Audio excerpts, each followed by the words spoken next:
SF-68. Stories which plunge vividly into other worlds, other dimensions, other times. SF-68.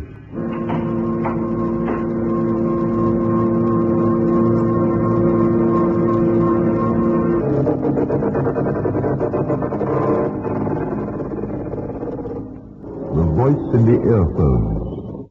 Good evening. I've got a story to tell you. A story that really happened, although you may not believe that it happened, because the chances of it ever happening again are one in a number that has as many noughts as you can think of lined up after it like a lot of little oval eggs. And yet, the fact remains that it happened. To appreciate what really happened that July afternoon, you have to know something about Shorty. His real name wasn't Cruz, of course. It was Habibel something or other, one of those Asia Minor names that aren't translatable, at least not into anything that resembles English.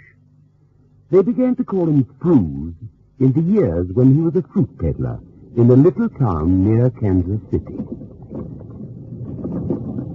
He used to drive his donkey cart through the streets, jingling his bell and singing his wares in a high voice that penetrated every kitchen in the town. Cantaloupe, watermelon, fresh fruit, watermelon, got all the fresh fruit, taste fresh fruit. Yes, that was Shorty. You understand now why they called him Cruz. The Shorty part was immediately understandable, you see, because Shorty was very short. Fresh fruit, watermelon, fresh fruit. Even when Shorty learned to say fruit instead of Cruz, and he did learn, the name stuck. They still called him Cruz. Shorty Cruz. Now, the most important thing about Shorty was his son, Bill. Not many people guessed in later years that Bill James was the son of the little fruit merchant. Bill dropped his last name when he went to the University of Kansas, you see. Bill James was as different from his father as a boy could possibly be. He was big and handsome and popular, too. And inevitably, Shorty's boy grew away from nervous little Shorty Fruit.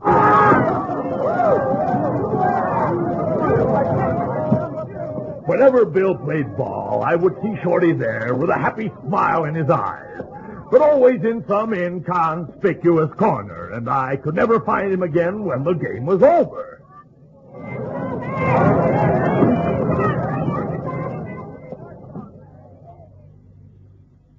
And then Bill became a pilot. He learned to fly an aeroplane better than anyone else. He was a natural flyer, and immediately one big area of Bill's world was closed to little Shorty. My Bill, he has done the solo, and him only 17. Watermelon, fresh fruit, watermelon. Hey, Shorty! Shorty Fruit! Shorty Fruit! Hey, Fruit! Folks said Bill could fly a barn door if anyone put an electric fan on it. And after Kansas, he went to the airlines. And then the shooting started in Europe.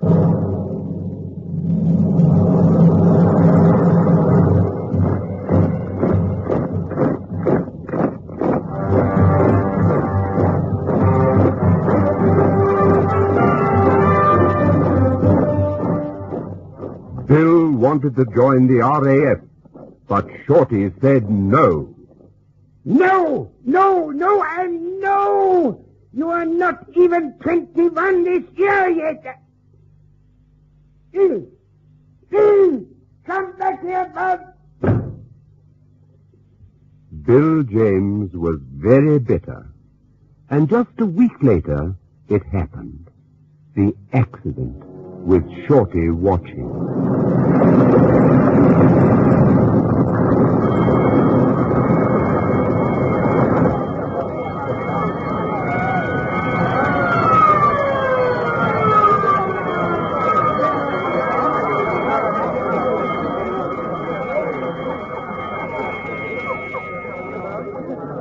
Shorty grieved unnaturally over Bill's death. He would blame himself. He tortured himself. Because the last time they had ever talked together, there had been hard words. From then on, though, Shorty Froose was always at the airport. Again, look. Who? The little fruit man. Oh, he's always here. Always. You know he's Bill James' father? Him? Yes, Bill James' father. You know the one who was... Bill James? Well, I never did. Bill James' father. He's always here, though. Every day. Becoming a nuisance. I know. They're going to ask him to stay away. Because on account of him being a nuisance. Well, I mean, what else? Whenever Shorty had a few spare dollars, though, he didn't just watch the aeroplanes. No, he took a trip in one.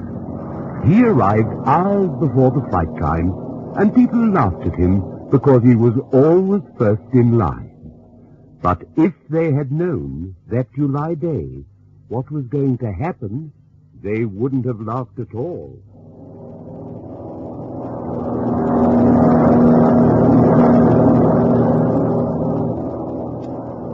Shorty was always first in line when he wanted to go on an aeroplane, for one good reason. He wanted a front seat. From the front, Shorty was able to see as nearly as possible what Bill must have seen from the pilot's cockpit. You see, Shorty, although perhaps he didn't really know it, was trying so hard to get close to Bill. Closer, in fact, in death, than he had been in life. And that was how Shorty happened to be on the front seat of an airliner bound from Denver to Kansas City on the July day when it happened. No. Oh, please. Oh, to see what's in there. Oh. That's all she said, that stewardess woman, before collapsing right across Shorty. Madame! Oh, madame! Shorty himself doesn't quite know why he did what he did do in the next few minutes. No one else seemed to be aware of what had happened. The seats were those high-backed ones, you see. One can't really see what's happening up at the front of the craft, and then I suppose most of the passengers were dozing. But anyway, instead of giving the poor fainted woman first aid, Shorty took the stewardess's keys and went into the pilot's cabin.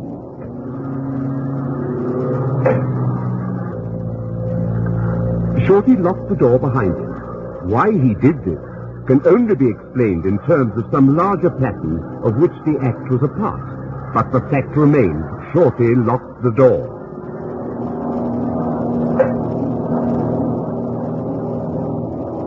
At first he comprehended only that there was something vaguely wrong with what he saw. And then it came to him that there was no pilot and no co-pilot, and no hand was on the controls, and no eye was watching where the ship flew. This is what Bill saw. This is what Bill saw. One pilot lay stretched out on the floor. The other was slumped behind his seat. The pilot and the stewardess were suffering from a violent attack of food poisoning from a lunch they'd eaten before the flight. But of course, Shorty didn't know that then.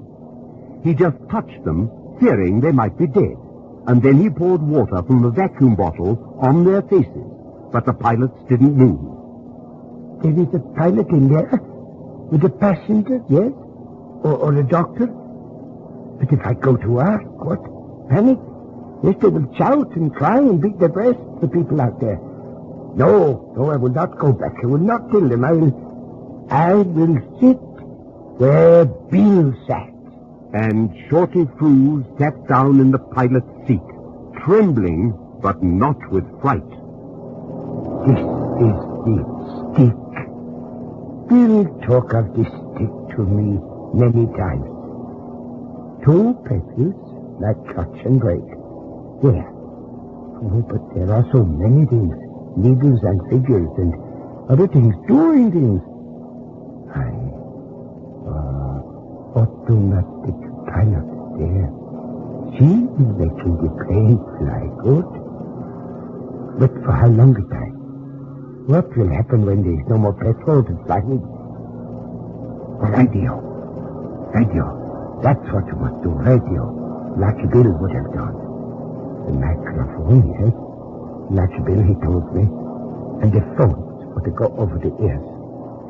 Put them on. Hello, Kansas City. Hello, Kansas City. Oh. Hello, Kansas City. Are you there, Kansas? Hello. Hello. Oh, nothing is happening. Kansas City is gone. Kansas City. Oh. How much petrol to fly is there in the airplane? Hello, Kansas City. Hello, old fella. Been wondering where you were. Anything wrong? Oh, there are no pilots for this airplane. They are fallen down there. You see, both not dead, but sick. Me, I'm no pilot. Me and airplanes, we've been together for a long time, but never have we been flying together with my hand flying. It says automatic pilot just now. But for how long? You tell me that. For how long, huh?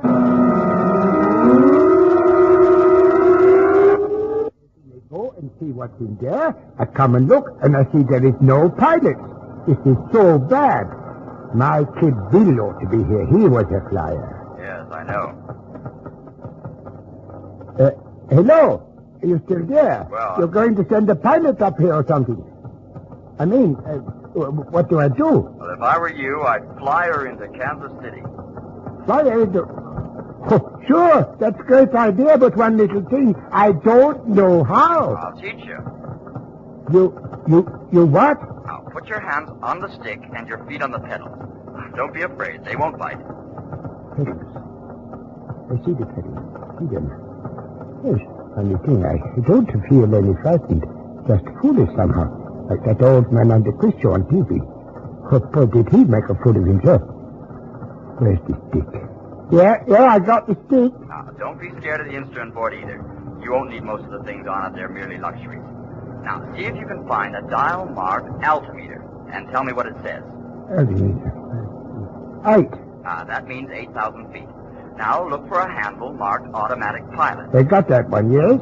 Turn it to off. Turn it to off. Off? You kidding me? Turn the automatic pilot to off, you crazy man. Well, you're going to learn to fly this crate, aren't you? Keep the stick to center. Hey, the range it goes up again. How do you know? Well, everybody does it the first time. Now, let's try a few things. Landing's easy, but you have to know how to bank. Let's try a left bank first. Put the stick a little left and a little forward. Push the left pedal a little, and just a little. Bill, he tells me things like these, about these things. He said once upon a time that the pedals work just about the opposite of a bobsled crossbar. Level it off. Press the right pedal a little. Now stick back to center. Now pull it back a little to put the nose up. How was it? A little jerky. Yeah, you probably lost some altitude, too. That's because you didn't keep your nose on the horizon. My nose? The plane's nose. Now, let's try another bank. Another left bank.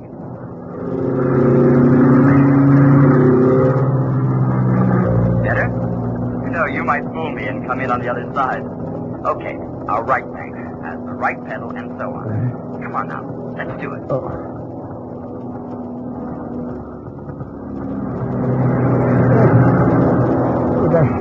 That was pretty bad, yes? Yes. Bill, he said once to me, Bill was my boy, you know. Bill said to me, the right pedal somehow is harder to press than the left one at first. Now, look around and find the switch that lowers the wheels. You'll need that.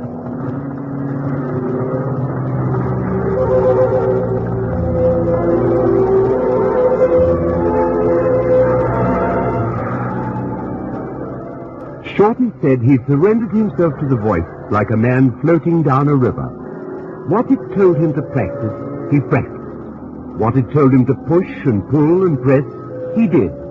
Once it seemed, while Shorty was learning to fly 7,500 feet above America, someone was desirous of entering the cockpit because... Hey, you there. Shall I open the door, yes? I wouldn't. Why take a chance? You can fly this job, Pappy. You don't need any help. They told me I was too old to fly. They even go and kick me out of the Kansas City airport. They won't today. You know what I would like now? Can I tell you what I would like? I would like the big 50-cent cigar. I would like a big chair. I would like to put my thumbs into my vest. Hook them in, huh? You just keep your hands where I told you to put them.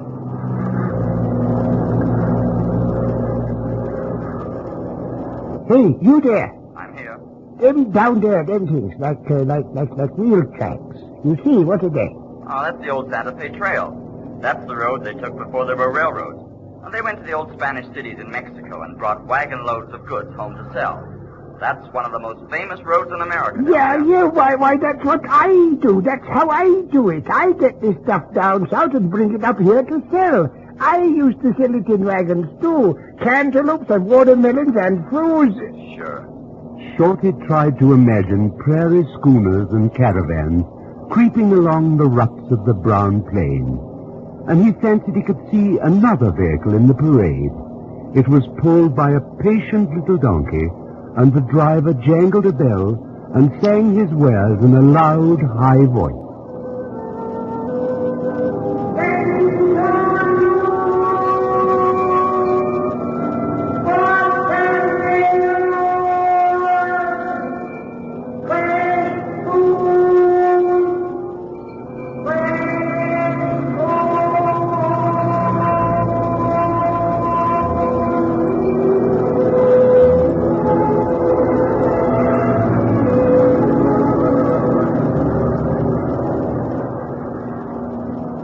Impulsively now, for Shorty would have told the voice in the earphones anything at all, any secret thing, any long-hidden dream or remorse. Impulsively, Shorty told about his quarrel with Bill, his son. He told the voice how sorry he was that the last words had been spoken in anger. I don't think Bill held any anger at you. You say you knew Bill. How well did you know him, eh? Pretty well. Well, how do you feel, old fella? Now, you're going to take her down now. You're going to make a good landing. Your kid Bill would be proud of you, real proud. You'd better start to lose altitude now. Now, take her down to 2,000. Slow. Plenty of time. Slow. Shorty pushed the stick forward, slow.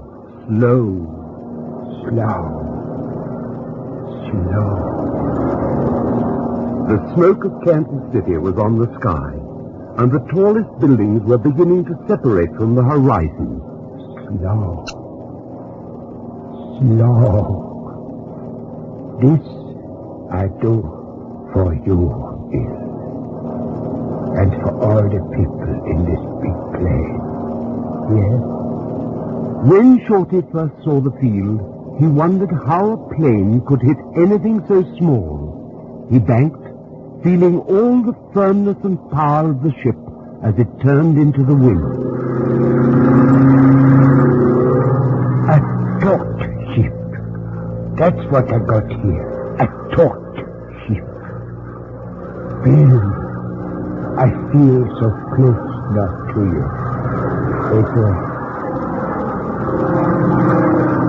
Staring into the little white strip of the runway, pulling back the stick little by little, as the voice in the earphones told him to, cutting the airspeed, trying to hold the wings level, the next 10 seconds would tell whether he was going to crash or not.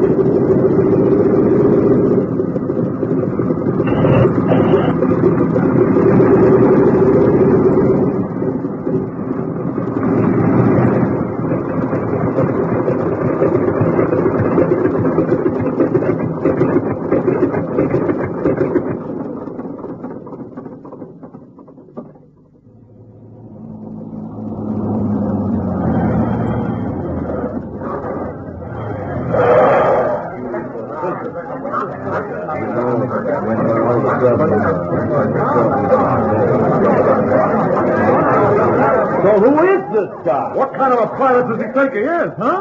Why no taxing in, huh? That kind of thing not done anymore? There's going to be trouble, believe me. Oh, boy, there is going to be such trouble. Okay, you guys, okay, let's have it, okay. Hey! Who's that?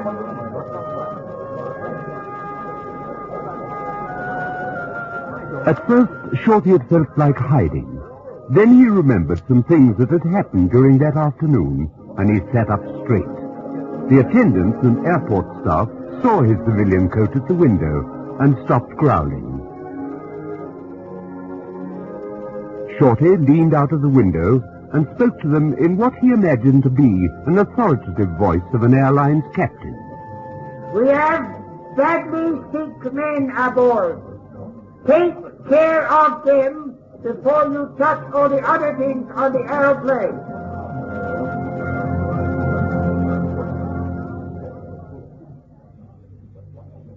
And that's all there really is of Shorty Frews's story, except just one more thing, rather important in a way. Come with me to the airport manager's office.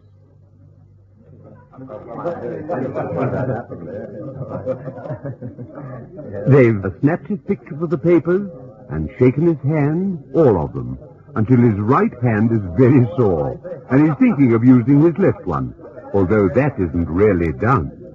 But then, Shorty's never been a celebrity before. He's just sold watermelons and all kinds of fresh fruit along the Santa Fe Trail, all down the divers years of American history. Mr. Manager, sir, I would like to do something. Sure, Shorty, sure.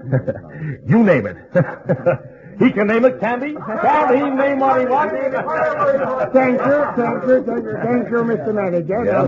What I would like to do.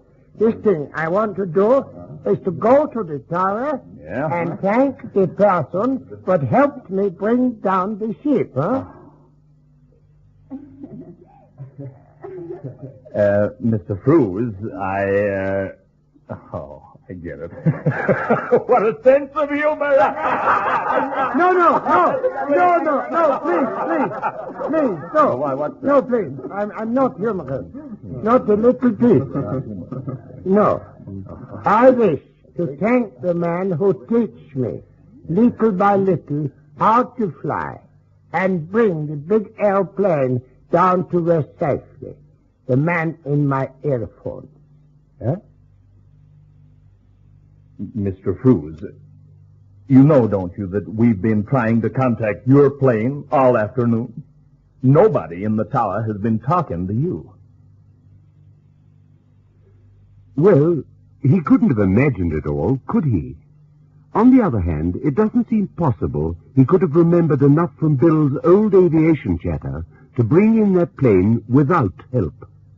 Shorty swears someone was talking to him, and he thinks he knows who it was.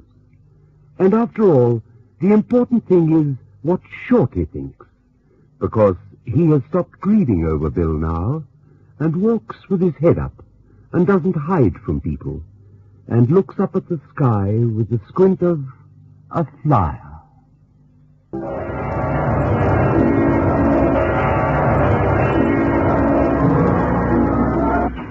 SF-68. Stories which plunge vividly into other worlds, other dimensions, other times. SF-68. Listen again next Friday night at 9:30 to SF-68.